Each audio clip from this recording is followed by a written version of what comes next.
آپ کا کیا انالیسز ہے اس وقت جو مقابلہ چل رہا ہے؟ ویسے تو نیک ٹو نیک مقابلہ ہے، لیکن یہ نیک ٹو نیک مقابلہ کس کے حق میں آپ کو جاتا ہوا نظر آ رہا ہے اور پاکستان کے لیے یہ کیسا ہوگا؟ بہت شکریہ اویس. پہلے تو آپ کو مبارکباد، آپ نے بڑی زبردست U S election transmission organise کی ہے اینڈ آپ you are doing a great job.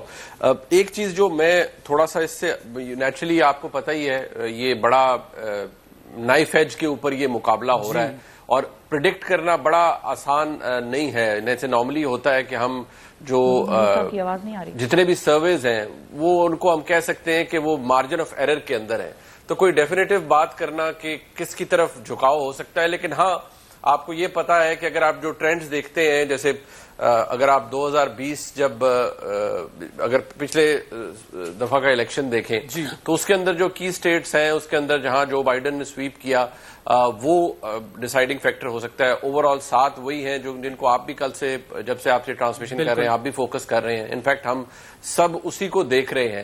لیکن میرے خیال میں ہمیں تھوڑا سا اس کو بھی دیکھنا چاہیے کہ ایشوز کیا ہیں جن کے اوپر امریکنز زیادہ ووٹ کر سکتے ہیں یا ووٹ کرتے ہیں. مطلب جیسے ریسنٹلی میں ایک اسٹڈی دیکھ رہا تھا تو اکانومی نیچرلی جہاں پاکستان میں ہمارے لیے ایک امپورٹنٹ فیکٹر ہے، تو دنیا میں کسی بھی ملک کے اندر وہاں کے شہریوں کے لیے، رہنے والوں کے لیے ایک امپورٹنٹ فیکٹر ہوتا ہے. تو ایک سروے ریسنٹلی کروایا گیا جن میں کچھ لوگوں کا خیال تھا کہ وہ 44% کے قریب، اس سروے سیمپل جو بھی تھا ان کا خیال یہ تھا کہ وہ بیٹر آف تھے، بہتر تھے معاشی طور پر جب جو بائیڈن امریکہ کے صدر بنے.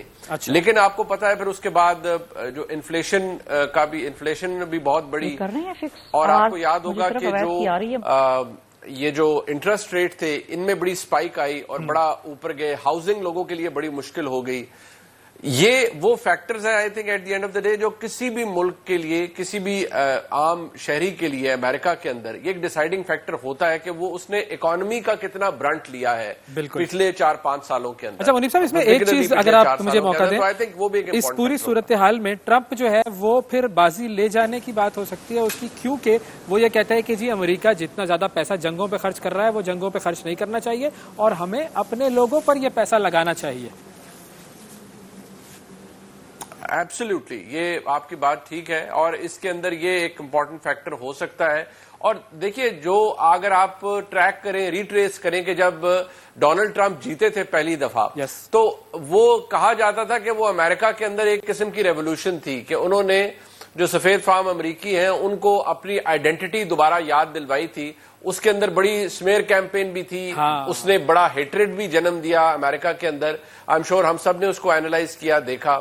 لیکن اب اس دفعہ کیسے ہوتا ہے، اور اگر کوئی چیز ہمارے سامنے کوئی مثال ہے یا ایگزامپل ہے، آپ دیکھیے کہ جہاں سے یہ پولنگ شروع ہوئی ہے جہاں پر محض صرف 6 ووٹس ہیں تو وہاں پر بھی سپلٹ آ رہا ہے، جبکہ 2022 کے اندر وہ جو ہے ڈکسول نوچ وہاں پر بائیڈن نے سویپ کیا تھا. سو اب یہ ایک امپورٹنٹ چیزیں ہیں، یہ بتا سکتی ہیں آپ کو کہ کتنا کٹنگ ایج ہے یہ سب کچھ. The toughest election that is being called، کہ یہ اتنا زیادہ ٹف ہے کہ اس کا کچھ پریڈکشن نہیں ہو سکتا.